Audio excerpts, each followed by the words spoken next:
नमस्कार दोस्तों। आज संवाद में आपका स्वागत है। आज हम बात करेंगे ये वॉशिंगटन डीसी में जो ट्रम्प साहब ने नेशनल गार्ड्स भेज दिए उसके बारे में। अ, तो ये मतलब काफ़ी अनप्रेसिडेंटेड सा डिसीजन है। और मतलब आज तक मैंने तो मतलब कभी नहीं सुना या पढ़ा कि भाई ऐसा कभी हुआ होगा रिसेंट पास्ट में, या किसी प्रेसिडेंट ने किया होगा। बहुत ही मतलब स्ट्रेंज और क्या बोलें उसको, एक ऑटोक्रेटिक टाइप का डिसीजन है। मतलब ट्रम्प साहब ने जो नेशनल गार्ड्स भेजे हैं वाशिंगटन डीसी में, दोस्तों ऐसे पहली बार हो रहा है, क्योंकि ये डिसीजन ना सिर्फ अनप्रेसिडेंट है बल्कि इस पर अभी तक कोई स्ट्रॉन्ग ऑपोजिशन भी नहीं आई है। ये सबसे बड़ी विचित्र बात है कि डेमोक्रेट्स भी इस बारे में मतलब कुछ चुप ही बैठे हैं और कुछ खास बात नहीं कर रहे हैं। मतलब ये क्यों हो रहा है मेरे समझ से तो बाहर है। अगर हिस्ट्री की बात करें तो ऐसे डिसीजंस पे हमेशा हंगामा होता है। याद है निक्सन के केस में उसको तो इम्पीच किया था, सिर्फ एक छोटा स्कैंडल जो वाटरगेट के नाम से था। और इधर ट्रम्प के एक्शन देख लो, वो तो निक्सन के कंपैरिजन में काफ़ी ज़्यादा कंट्रोवर्शियल रहे हैं, लेकिन उनको अभी तक कोई इम्पीचमेंट की धमकी भी नहीं मिली है। पिछले टर्म में जरूर उनको 2 बार इम्पीचमेंट किया था कांग्रेस ने, बट सेनेट में निकाल दिए गए थे। तो काफ़ी मतलब इनका मैं तो कहूँगा कि इनके जो लक है कि क्या है, कि जिसकी वजह से मतलब इनको कोई कुछ कहता नहीं है, क्योंकि जो कि इन्होंने जो कहा है किया है, अगर कोई भी नॉर्मल आदमी होता या कोई और आदमी होता उसको मतलब अभी तक इम्पीच कर दिया होता कांग्रेस ने या और सेनेट ने। तो इनके साथ ऐसा क्यों नहीं हो रहा है ये तो मतलब भगवान ही जाने। बट काफ़ी स्ट्रेंज है कि डेमोक्रेट्स भी इस बारे में बिल्कुल मतलब बिल्कुल चुप बैठे हैं और कुछ कह नहीं रहे हैं। तो ये इसी बारे में चलिए आज बात करते हैं और शुरू करते हैं आज का टॉपिक। हाँ देखिए बड़ा स्ट्रेंज है रमेश। और अगर थोड़ा सा क्राइम डेटा की भी देखें डीसी का, वाशिंगटन डीसी एरिया का, तो मतलब जो डेटा सजेस्ट करते हैं अराउंड 30 ईयर लो है वहाँ पे क्राइम रेट नाउ डेज। तो जब क्राइम रेट 30 ईयर में लोएस्ट है तो फिर ऐसा क्या लग गया यूएस एडमिनिस्ट्रेशन को या मिनिस्टर डोनाल्ड ट्रम्प को कि जो उन्होंने नेशनल गार्ड वहाँ पे भेज दिए। तो वो क्या उनके दिमाग में ये है कि वो डेमोक्रेट स्टेट है तो उसको वहाँ पे अननेसेसरी एक सिक्योरिटी का रीज़न देते हुए, नेशनल इंटरेस्ट का रीज़न देते हुए वो वहाँ पे लोगों को भेजना और एक केओस क्रिएट करना और अपनी पॉपुलैरिटी को बढ़ाने की कोशिश कर रहे हैं वो। तो मुझे मुझे दो दो तीन चीजें लगती हैं कि ना वो जो सिर्फ ये डीसी वाले इवेंट नहीं, इवन टैरिफ वाले में भी या किसी कंट्री के अगेंस्ट में कोई भी स्टेटमेंट दे देते हैं तो वो मुझे लगता है जो कि ना कि जैसे एक इशू से डाइग्रेस या लोगों का अटेंशन हटाने की कोशिश करते हैं और सनसनी बना देते हैं दूसरे एरिया में अननेसेसरी, कि पूरा मीडिया का तो काम होता है ना कि पूरा फोकस उधर हो जाता है। फिर इधर जो इशू है वो सबड्यू हो जाता है और वो एक स्केप गोट उनको मिल जाती है, वो इधर से निकल जाते हैं। मेरे ख्याल से वो यही कर रहे हैं और तो कोई मुझे लॉजिक लगता नहीं है।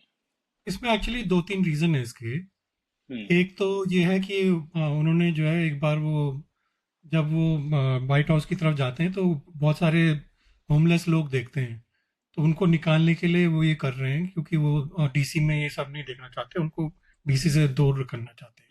कितनी दुख की बात है, मतलब जिनके पास घर नहीं है तुम उनको और बाहर निकाल के जा रहे हो, बजाय इसके कि उनकी चीज़ों को रिजॉल्व करो। तो मतलब उनको दंड दे रहे हो कि वो गरीब लोग हैं। और हम्म। दूसरी चीज़ ये है कि ये जो बोलते हैं कि जो एप्स्टीन स्कैंडल है, उसमें उन्होंने मतलब काफ़ी नाम उनका चल रहा है, और उसको लोगों का ध्यान भटाने के लिए वो 2-3 चीज़ें कर रहे हैं। एक तो ये टैरिफ का ज़्यादा कर रहे हैं, और दूसरा ये नेशनल गार्ड का भी कर रहे हैं, ताकि लोग उससे हटके उसके बारे में ना बात करें, बजाय इसके बारे में बात करें। तो ये सब आई थिंक तीन चार चीजें हैं जिसकी वजह से जो ये कर रहे हैं। और इसमें तो कोई दो राय नहीं है कि उनको वो मतलब he is not a typical politician या स्टेट्समैन बोलें कि भाई वो सोचें कि इसमें अमेरिका का नुकसान होगा या कुछ होगा। वो अपने हिसाब से करते हैं, जो जिसमें उनको अपना फायदा लगता है वो वैसा वैसे वो करते हैं। नहीं देखिए, अब एप्स्टीन का इशू है या उनकी और भी जगहों के फेल्योर का इशू है, मुझे तो लगता है ना ओवरऑल उन्होंने उन्होंने दिमाग में एक पैकेज बना रखा है, राइट? कि इस लेवल तक का उनकी, देखिए जो गवर्नमेंट में होते हैं किसी भी कंट्री में, उनको ना कॉन्टिन्यूस उनकी रेटिंग का फीडबैक मिलता रहता है, क्या चाहे वो आपका यूएस हो या कोई भी गवर्नमेंट हो। तो वो एक मैकेनिज्म होती है कि वो जो उनके एक्शन हो रहे हैं उसको जनता कैसे परसीव कर रही है। तो मेरे ख्याल से उनका कुछ मैकेनिज्म का है कि उनकी रेटिंग डिप का थ्रेशोल्ड X% पहुंचा तो ये वाला पैकेज ए ब्लो आउट करो, फिर और भी डिप हो गया, बी पहुंचा तो ये वाला भी ब्लो आउट कर दो, राइट? अच्छा, अब मान लो रेटिंग थोड़ी इंप्रूव हो गई, सी थी वो सी से बी हो गई, तो थोड़ा एक पॉजिटिव टाइप का डाल दो। तो वो इस तरह की चीजें कर रहे हैं, वो वेल थॉट उनका बना हुआ स्ट्रक्चर है, उनकी कोई टीम है शायद, और वो उस हिसाब से वो काम कर रहे हैं। अगर आप देखें कि इवन रशिया की भी बात करें, रशिया से कभी प्यार से बात करते हैं, फिर कभी कह देते हैं कि उसको पेनल्टी पे करनी पड़ेगी, तो कभी उसको ये करना पड़ेगा, तो कभी वो इंडिया का एंगल उछाल देते हैं, तो कभी ईरान का एंगल उछाल देते हैं। वो क्या है ना, वो बैठे बैठे ऐसे ऐसे चेस खेल रहे हैं, वो इधर के इधर, उधर का माल उधर कर रहे हैं, और कुछ नहीं कर रहे वो। तो नेशन का इंटरेस्ट तो अजीब सा होता जा रहा है। अगर आप स्कूल कॉलेज की फंडिंग देखें, कॉलेज यूनिवर्सिटीज की फंडिंग देखें, कॉलेज यूनिवर्सिटीज की फंडिंग कॉन्टिन्यूस रिड्यूस होती जा रही है, वही हो रहा है। अमेरिका जो मतलब फ्रीडम डेमोक्रेसी का बीकन होता था, उसके तुमने मतलब रेड मार दी। तुम दो चीजें हैं यहाँ पे। एक तो तुमने बात करी कि वो इंडिया पे जैसे टैरिफ बढ़ा रहे हैं और बोल रहे हैं कि और बढ़ा देंगे। अभी स्कॉट बेसेंट ने भी बोला कि अगर ये टॉक्स अगर नहीं होगी तो हम और टैरिफ बढ़ा देंगे, सेकेंडरी टैरिफ इंडिया पे। आई थिंक इसका रीजन ये भी है कि ये लोग ना दिखाना चाह रहे हैं कि जो भी रशिया के फ्रेंड हैं, जो चाइना का क्यों नहीं कर रहे हैं, क्योंकि चाइना ऐसा कोई फ्रेंड नहीं है रशिया का। तो अगर चाइना को कर भी दें तो रशिया को कोई फर्क नहीं पड़ने वाला। वो इंडिया पे इसलिए कर रहे हैं कि वो दिखा रहे हैं कि तुम्हारे मतलब उसके फ्रेंड्स को हम जो है ज्यादा परेशान करने की कोशिश। और तो अगर वो रशिया फिर भी नहीं माना तो इंडिया का बोलेंगे देख लो भैया, ये तुम्हारा फ्रेंडशिप ऐसी है, वो तुम्हारे को कोई फर्क नहीं पड़ता इनको, तुम सफर कर रहे हो और ये अपना लगे हुए हैं। एक तो ये है। दूसरी बात ये है कि तुमने बात करी जैसे ये जो मतलब ये जो डेंजरस प्रेसिडेंट है ना नेशनल गार्ड भेजने का, ये एक्चुअली बहुत ही अनप्रेसिडेंटेड है और डेमोक्रेसी के लिए बहुत ही डेंजरस है। क्योंकि अगर तुम देखो, ये कई बार इनके सपोर्टर्स और ये खुद भी बात कर चुके हैं कि हम जो है थर्ड टर्म की और ये सब। तो हमने बात भी करी आई थिंक पहले कि भाई थर्ड टर्म ऐसे देखो यूएस कॉन्स्टिट्यूशन में तो पॉसिबल नहीं है।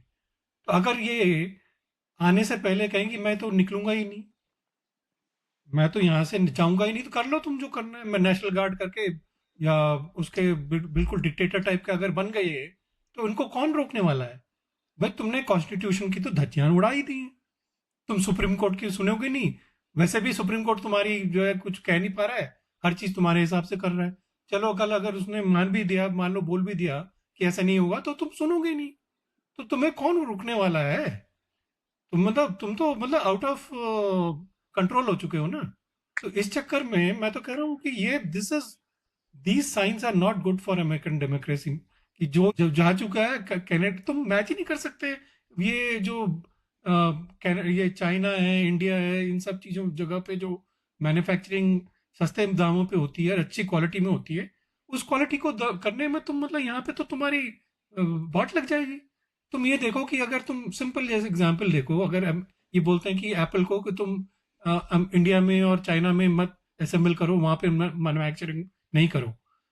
इंडिया में अगर सपोज उनका दाम असेंबली और मैन्युफैक्चरिंग का चाइना के और इंडिया में अगर सपोज एप्पल का फोन $400 या $500 का आता है, उसी चीज को अगर अमेरिका में बनाना पड़ेगा ना, तो इनका 2,000 से 2,500 से कम उसकी कॉस्ट नहीं होगी।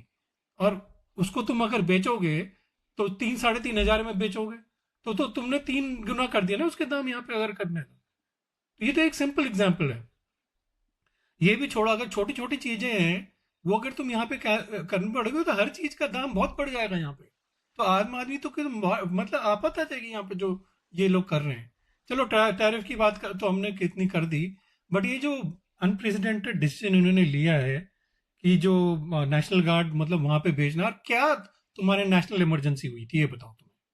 भाई नेशनल इमरजेंसी के नाम पे तुमने टैरिफ लगा दिए दुनिया भर पे। क्या नेशनल इमरजेंसी, मैं कह रहा हूँ क्राइम हो भी रहा है तो वो भी तो नेशनल इमरजेंसी नहीं है ना। नहीं दैट इज नहीं, a law and national order issue. Emergency कैसे हो सकती है ना, मतलब मैं ही तुम्हें बोल रहा हूँ भाई, respective of any Democrat Republican कोई मतलब नहीं है इन सब चीज़ों से। आप देखिए कि जो वहाँ पे क्राइम डेटा, आपने नेशनल गार्ड एक सिटी में एक जगह पे भेज दिया, वहाँ का उसका क्राइम डेटा लो है, 30 साल से लो है, तो वहाँ क्यों भेज रहे हो आप? नेशनल गार्ड की में जो मैं है कह रहा हूँ 30 साल में सबसे यूटिलाइजेशन तो ज्यादा बहुत भी पुअर हो है अगर कैलकुलेटर। मैं कह रहा हूँ लॉ एंड ऑर्डर बहुत ही गंदा हो, चलो वो तो एक्चुअली। फिर भी स्टेट सब्जेक्ट की है ना, स्टेट तुम ये क्यों भेज रहे हो उसके लिए। ये जो क्या कर रहे हैं, ये आप खाली डाइग्रेस कर रहे हैं। और आप देखो इंटरनेशनल लेवल पे भी इनका कोई दोस्त तो है नहीं, हर कंट्री इनका मजाक उड़ा देती है।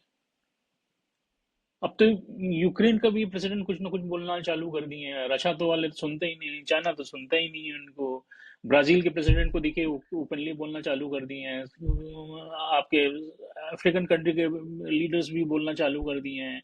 अब कुछ दिन में ना अभी यूए इधर यूएई साउथ वगैरह अफ्रीका जब के प्रेसिडेंट नहीं बोला था कि हाँ भाई मैं तो नहीं दे सकता प्लेन, तो मेरी औकात नहीं है, ऐसा बोला नहीं, हाँ, तो ये तो मजाक ही तो उड़ाया। मजाक ही वो हो रहा है। अब आप ऊपर दोहा से आपका प्लेन का ट्रांजैक्शन हुआ, इस तरह हुआ।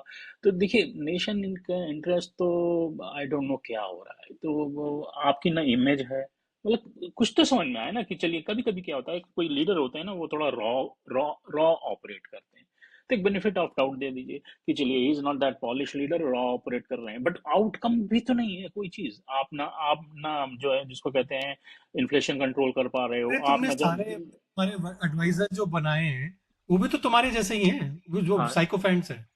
तुम एक चीज आप बताओ, ना जॉब इन्होंने डेटा जो कंट्रोल कर पा रहे अनकॉन्स्टिट्यूशनल हो। एक और चीज की है, एक और जो अनकॉन्स्टिट्यूशनल चीज है करी इन्होंने, कि बोलते हैं कि एनवीडिया और ये जो चिप्स चाइना में बेचेंगे उसका 15% जो है यूएस गवर्नमेंट को बेचेंगे। अनकॉन्स्टिट्यूशनल है वो, तुम कर ही नहीं सकते ऐसे।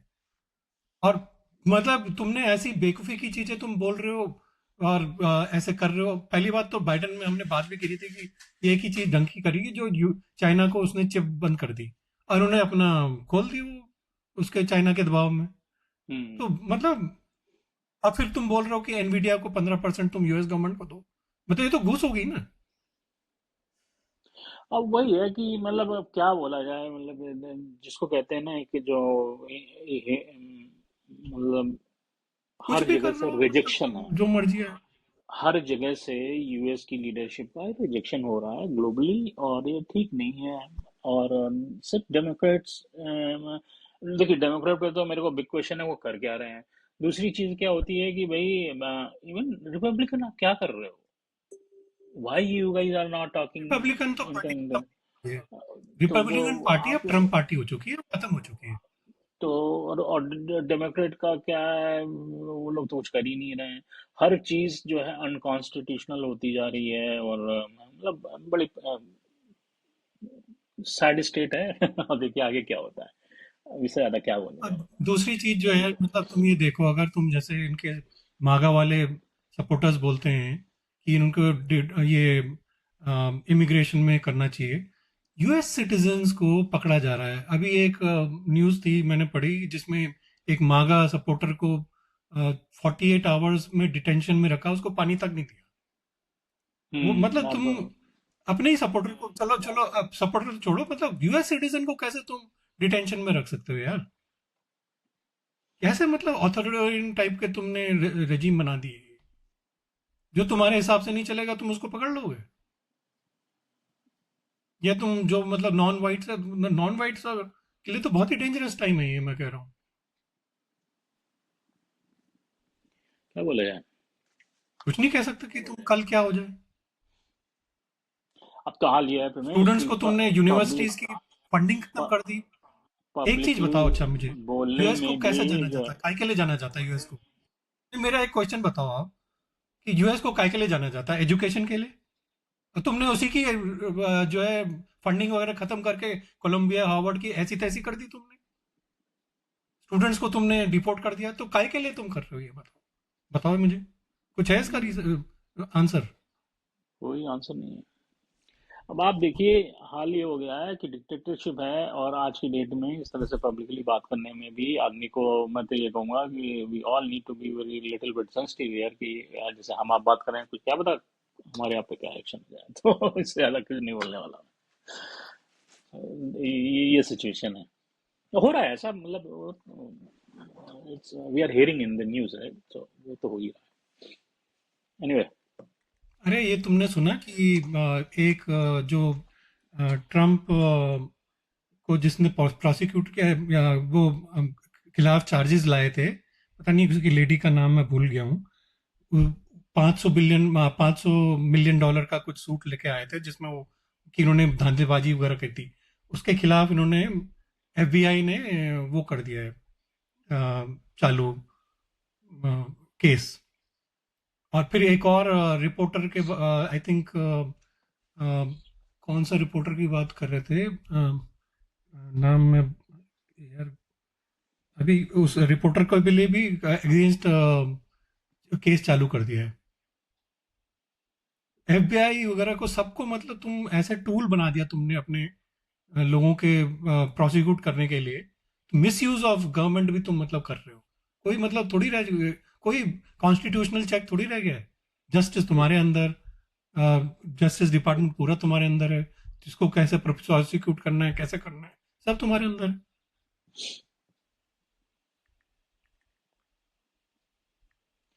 बहुत बुरा हाल है, मतलब क्या बोले। अरे हाँ, वो उसकी बात कर रहा था मैं। ये जो डेमोक्रेटिक सेनेटर है ना, वो लीडर चक शूमर, उसके खिलाफ भी जो है उन्होंने केस दायर कर दिया। और दूसरी चीज ये तुम्हें पता है, टेक्सास लॉ लॉ जो डेमोक्रेट्स हैं उनके हम्म। खिलाफ एफबीआई उनको ढूंढ रही है कि ताकि क्योंकि उनके खिलाफ भी जो है इनको केस वेस कर रही है दर्ज, क्योंकि वो जो है हेल्प नहीं कर रहे इनको रीडिस्ट्रिक्टिंग में, जिससे रिपब्लिकन्स को हेल्प मिलेगी जीतने में। तो सारे डेमोक्रेट्स के खिलाफ पीछे पड़ी हुई है टेक्सास में। तो ये सांस सब लेना छोड़ दो। देख लो, अनकॉन्स्टिट्यूशनल चीजें हो रही है।